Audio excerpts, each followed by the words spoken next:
기자추 안지용입니다. 박수홍 씨 친형 내외의 횡령 혐의에 대해서 1심 선고가 내려진 지 보름 정도가 지나고 있습니다. 친형에게는 징역 2년, 형수에게는 무죄가 선고됐죠. 지금도 이 판결을 두고 의견이 분분합니다. 왜 그런 판결이 나왔을지. 그래서 이대로 그냥 궁금해하는 거는 언론의 본분을 다하는 게 아니겠죠. 제가 그래서 이 판결문을 입수했습니다. 무려 판결문 내용만 50페이지에 달했습니다. 그래서 제가 그 핵심 내용을 집약적으로 그리고 향후 항소심에서는 어떤 부분이 쟁점이 될지를 짚어볼까 합니다. 자, 기본 사실 말씀드릴게요. 이번 횡령 혐의에 대한 피해자는 3명입니다. 박수홍 그리고 법인 2개 그리고 이 중에 법인 하나는 주로 2014년 10월 이후 웨딩 매출 없이 홈쇼핑 등 박수홍 씨의 출연료가 주된 수입원이었고 다른 하나는 방송 출연료. 즉 모두 박수홍 씨가 번 돈을 갖고 빚어진 일이라는 건 분명합니다. 한 네티즌의 댓글 중에 이런 게 있더라고요. 박수홍이 대부분 돈을 다 벌었는데 박수홍보다 그 가족들이 더 재산이 많다면 이해할 수 있나? 사실 이게 가장 상식적입니다. 돈을 벌어온 사람은 박수홍인데 이걸 어떻게 재테크를 하든 불렸든 그 돈을 관리해주고 있는 그 가족들이 더 많은 돈을 갖고 있다. 이게 상식적이냐? 이거에 대한 질문에서 시작이 됐다는 거죠. 그래서 최종 횡령액은 얼마냐? 이걸 두고도 아직도 기사들도 왔다 갔다 해요. 맨 처음 검찰이 얘기했던 건 60억 원대였는데 그 다음 검찰이 입증이 안 된 부분을 빼고 최종적으로는 48억 원 정도를 횡령으로 봤습니다. 그리고 이 중에서 1심 재판부는 20억 정도의 횡령이 발생했다고 봤다는 거죠. 자, 그럼 범죄 혐의는 뭐였냐? 친형 같은 경우는 이 하나의 법인에 대해서는 법인 카드를 임의로 사용을 하고 개인 변호사 선임 비용으로 법인 자금을 임의로 송금하고 허위 직원 급여 지급입니다. 그래서 7억 2,947만 7,951억 원을 보관하던 중 횡령했다라고 했고요. 나머지 비법인에 대해선 법인카드 임의 사용, 법인 자금 임의 송금, 개인 변호사 선임 비용 송금, 허위 직원 급여 지급입니다. 그래서 13억 6,231만 7,240원을 보관하던 중 횡령했다. 이렇게 재판부는 판단했습니다. 즉, 이를 다 더하면은 약 20억 9,100만 원, 21억 정도 되죠. 21억 정도의 횡령을 인정했는데 형량은 2년, 그리고 형수는 무죄다. 이겁니다. 자, 그럼 형수에 대해서는 어떤 혐의일까요? 일단 검사가 제출한 증거만으로는 형수가 이 2개 법인 업무에 실질적으로 관여하면서 친형과 횡령 혐의를 공모했거나 범죄 발생 가능성을 인식하면서도 이를 용인한 상태에서 공동 가공의 의사로 실행 행위를 분담하는 등 기능적 행위 지배에 의해 친형 횡령 행위에 가담하였다는 사실이 합리적 의심을 배제할 수 있을 정도로 충분히 증명되었다고 보기 어렵다. 즉 친형, 남편과 공범이라 볼 수 없다. 그러니 무죄다라고 얘기를 한 거예요. 자, 그럼 여기서 궁금해지는 게 제가 말씀드렸죠. 21억 원이 횡령 금액으로 인정됐다고요. 근데 2년 선고, 이게 적정성인지 궁금하시죠? 이 부분이 많이들 납득이 안 간다고 하시는데 왜냐면 최근 30억 사기 혐의로 재판을 받은 전성조가 1심에서 12년형을 선고받았습니다. 근데 이거는 그렇게 적용하면 안 된다는 게 법조계의 설명이에요. 왜냐면 전청조는 사기건이고 피해자가 많죠. 그런데 이 박수홍 씨 건은 피해자가 박수홍 씨 그리고 법인 이게 그리고 가족들 사이에서 일어난 일이고 사기와는 본질적으로 다르다는 거죠. 자, 그럼 법원의 양형 기준을 볼게요. 5억 원에서 50억 원 사이의 횡령 범죄는요. 기본 형량이 2년에서 5년입니다. 여기서 감경, 정상을 참작할 수 있으면 징역 1년 6개월에서 3년이고 가중, 이건 죄질이 안 좋다. 가중 처벌해야 된다. 그러면 징역 3년에서 6년을 선고한다는 거죠. 자, 즉 2년을 선고했으니까는 가중 사유가 있다고 보지는 않았다는 거죠. 오히려 감경 사유 1년 6개월에서 3년 정도를 보고 그 중간 정도인 2년을 선고했다고 볼 수 있는데 쟁점되는 부분은 이겁니다. 20억 원 정도 횡령을 했는데 이게 법인 돈 20억 원이냐 박수홍 개인의 돈 20억 원이냐 이게 다르다는 거예요. 일단 법원은 박수홍 개인 돈을 가져가는 것은 아니라고 봤습니다. 그리고 이 법인 역시 가족 회사로 봤다는 거죠. 여기서 1인 회사 혹은 가족 회사의 자금을 횡령한 경우 실질적으로 타인, 다른 사람의 돈을 횡령했다고 보기 어렵다고 봐서 감강사유가 된다는 거죠. 즉 원래 이 금액의 양형은 2년에서 5년인데 가족법인, 가족 내에서 돈이 돌고 돌았기 때문에 감경사유가 있다. 그래서 즉 1년 6월에서 3년 사이인 2년이 선고됐다는 겁니다. 실제로 판결문을 보면 특별 양형 인자 중 감경 요소로 실질적 1인 회사나 가족 회사로 보고 징역 1년 6월에서 3년 사이다라는 게 적혀 있습니다. 그렇다면 항소심에서 아니 1심 재판부가 이렇게 판단을 했으면은 2심에서도 법이 바뀌는 건 아니잖아 라고 할 수 있죠. 그래서 항소심에서는 뭐가 쟁점일지 말씀을 해드릴게요. 2심에서 이 친형이 가져간 돈이 법인 자금이 아니라 박수홍 씨 개인 돈을 횡령한 것으로 보면은 형량이 늘어날 수 있다는 겁니다. 자, 1심 재판부가 이 개인 계좌 관련된 판결, 왜 박수홍의 돈을 가져간 것이 아니냐라고 판결했는지 그 내용을 말씀드릴게요. 일단 친형은 돈의 인출 등은 아버지가 했다고 주장을 했습니다. 이거는 친족 상도례를 염두에 둔 분석이 있었죠. 실제로 아버지가 직접 수기로 기재한 이체 명목도 있고 해당 계좌들의 비밀번호 등이 적혀 있는 수첩이 있었다는 거예요. 자, 그런데 이 박수홍 씨의 개인 계좌 중에는 고령의 아버지가 직접 판단해 수행하기는 어려웠을 것으로 보이는 전문적 투자 내역에 대한 부분도 일부 존재한다. 그리고 친형은 통장 외의 계좌들과 연결된 OTT 공인인증서 등을 보유하면서 계좌들을 활용할 수 있었다. 꼭 통장이 아니어도 사실 요즘 통장 들고 은행 가는 사람 많지 않잖아요.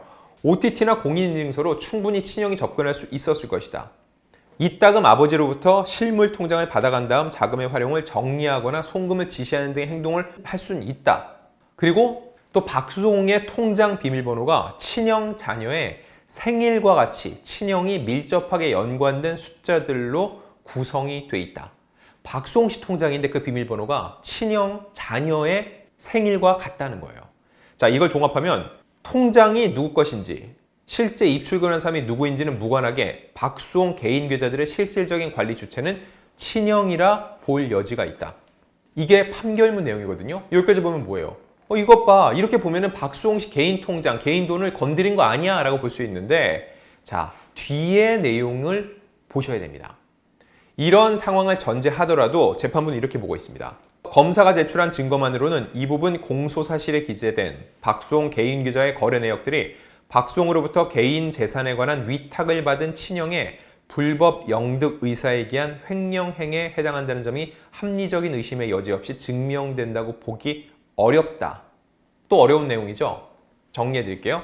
앞서 이런 정황들을 봤을 때 친형이 그래 실질적인 박수홍 개인 통장의 관리 주체라 볼 수는 있어. 하지만 합리적 의심 없이 증명은 안 된다. 즉 의심할 거리는 있다라는 거예요. 그러니까 이거는 인정을 못하겠다라는 거죠. 자, 정말 이걸 놓고 보면은 법이란 게 귀에 걸면 귀걸이, 코에 걸면 코걸이인가 라고 생각할 수 있는데 이거에 대해서 지난 2월 18일 조선일보가 부장검사 출신 김우석 변호사를 통해서 법적으로 들여다본 기사가 있습니다. 여기에 보면 이런 문장이 있어요. 송사, 즉 재판은 진실이 아니라 입증이 이긴다. 결국 이 무죄가 난 부분은 가해자가 횡령 재산을 어떻게 처분했는지 입증을 못해서다. 박수홍 입장에서 억울할 수 있지 않나. 믿고 맡겼기 때문에 증거가 없고 피해를 입증하지 못해 가해자 처벌을 못 받는다면 이런 질문에 대해서 김 변호사의 답은 법률가로서 전직 검사로서 뼈아픈 말씀이다. 듣기 불편하지만 어쩔 수 없는 현실이다. 이렇게 얘기를 합니다. 송사에서 진실이 이기는 것이 아니라 입증이 이긴다는 것이 사실이다. 박수홍 씨는 피해를 주장하고 그렇게 볼 수 있는 여지가 있지만 이 여지가 합리적 의심 없이 완벽하게 입증이 되진 않았으니까는 이건 죄가 없다고 본다. 자, 수사나 재판 실무에서 피해자와 검사의 횡령의 의심 정황을 상당히 입증을 하면은 횡령 혐의자가 이 해당 재산을 어디에 썼는지 밝혀서 스스로 횡령이 아님을 입증하도록 하고 있다는 거예요. 가해자가 이거는 횡령이 아니다. 난 이 돈을 이렇게 썼다라고 입증을 하면은 반대로 피해자나 검사가 추가적으로 그 입증 책임을 안게 된다는 거죠. 근데 이게 너무 입증이 어렵다는 거예요. 그 돈을 빼돌렸는데 어디에 어떻게 썼다. 이걸 개인적인 문제인데 일일이 알기는 어렵다는 거죠. 자, 그럼 결론적으로 2년형이 선고됐는데 그 이유를, 선고 이유를 판결문 내용으로 조목조목 다시 볼게요. 첫 번째, 친형은 1인 회사 또는 가족회사라는 점을 악용해 개인 변호사 비용, 아파트 관리비 등 사적 용도에까지 회사 자금을 사용했다. 이 범죄 혐의 인정했습니다. 그리고 절세의 범위를 넘어 탈세에 이르는 위협적 행위. 친형은 이 법정에 이르러서도 여전히 탈세를 절세라는 표현을 써가며 정당화하려는 태도 등에 비추어 볼 때 경영자로서의 기본적인 윤리의식 및 준법의식이 매우 우려된다. 즉, 탈법이 명백한데 여전히 절세라고 주장을 하고 있다. 법원이 이 부분을 안 좋게 봤죠. 세 번째, 고인의 죄책이 가볍지 아니함에도 피고인은 이 사건 범행의 대부분을 여전히 부인하고 있고 현재까지 피해 회사들이 입은 손해에 대한 회복을 위한 진지한 노력 또한 찾아보기 어렵다. 여기까지 놓고 보면 이 앞에 세 가지는 친형이 전적으로 정말 큰 잘못을 했다라고 재판부가 판결문에 썼습니다. 그런데 왜 2년형이냐? 이거는 그 다음 뒤에 있는 판결문 내용을 보면 알 수 있습니다. 횡령액 대부분을 친형이 개인적으로 착복하거나 자녀들을 위한 용도로만 사용해왔다는 사실이 객관적으로 확인이 안 된다. 즉, 친형의 부모나 박수홍의 생활비 수익 분배 등으로 귀속되었을 보이는 정황이 있다. 그래서 부모나 박수홍 역시 위와 같은 범행 구도에 대해 적어도 막연하게나마 인식하고 있을 개연성이 높다. 자, 근데 전 이 부분이 이해가 안 되는 게 뭐냐면, 보세요. 친형의 부모나 박수홍의 생활비로 쓰였을 정황이 보인다고 했죠. 그리고 이것을 박수홍이 막연하게나마 인식하고 있을 수 있다. 앞서 뭐라고 그랬죠? 명확하게 입증이 안 됐다. 그러니 무죄라고 얘기를 했죠. 근데 여기도 보세요. 정황이 보인다. 막연하게나마. 이거 전부 다 추측이 들어간 거 아닌가요? 명확한 게 아니죠. 근데 왜 이렇게 명확치 않은 거에 대해서는 이 친형에 대한 정상 참작 사유로 봤는지, 이 부분에 대해서 법률가들도 해석의 여지가 있다. 논란의, 다툼의 여지가 있다라고 보고 있다는 거죠. 자, 다음 박수홍과 고령의 부모를 포함한 가족관계 전부가 파탄에 이른 결과에 대해 피고인이 어떠한 면죄부를 받을 수 없다는 것은 분명하다. 이 부분은 앞서 보도에도 나온 내용이죠. 친형은 이 사건으로 수사 및 공판이 진행되던 중 사회적 관심이 지나치게 집중됨에 따라 친형이 개진하는 변소의 내용 및 그 신빙성 유무는 제대로 언론에 공개되지 않은 상황에서 친형은 물론 가족 전부가 대중적 지탄의 대상이 됨으로써 상당한 정신적 고통을 받았을 것으로 보인다. 이 부분에 대한 의견도 분분합니다. 앞서서 반성하지 않고 있다. 끝까지 탈세를 절세라고 우긴다. 이런 부분들은 지적했는데 언론 보도로 인해서 상당한 정신적 고통을 받은 것은 또 참작 사유로 얘기를 했다는 거예요. 마지막, 실형을 선고하나 친형이 구속기간 만료로 석방된 이유를 비롯해 지금까지의 수사 및 공판 과정에 성실히 임한 점을 고려하면 피고인에게 도주 우려 및 증거인멸의 우려가 있다고 단정하기는 어려우므로 방어권을 보장하고 피해 회복의 기회를 부여하기 위해 법정 구속을 하지 않는다라면서 왜 구속이 안 됐는지를 판시했습니다. 자, 이거에 대해서 각자의 생각들이 다르실 텐데 제가 지금까지 설명드린 내용을 보고 여러분들의 생각은 어떠신지 한번 좀 댓글로 올려주시면은 저 역시 읽어보고선 좀 더 생각해보는 기회를 가질 수 있을 것 같습니다. 자, 결국 2심은요, 박수홍 씨의 개인 돈을 횡령한 것이 맞느냐 아니냐, 여기에 초점이 맞춰질 것으로 보입니다. 그리고 무죄가 나온 형수에 대해서 박수홍 씨 측 노정원 변호사는 증빙 자료 중 회사 문건에 형수의 필체가 분명하게 남아있는 것이 다수 등장한다면서 형수가 횡령 혐의에 대해 전혀 몰랐다는 것은 납득하기 어렵다는 주장을 펼쳤습니다.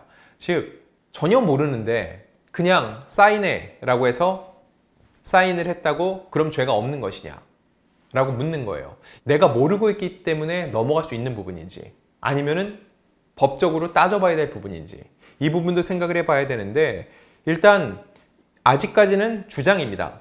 형수의 필체가 분명하게 남아있다. 이게 형수의 필체가 맞는지 여부, 이거 역시 재판부에서 명확히 다시 판단을 하고 들여다볼 거니까 2심 재판은 과연 어떤 식으로 진행이 될지 이 부분 역시 저희 올드스타가 끝까지 취재해서 또 전달 드리겠습니다.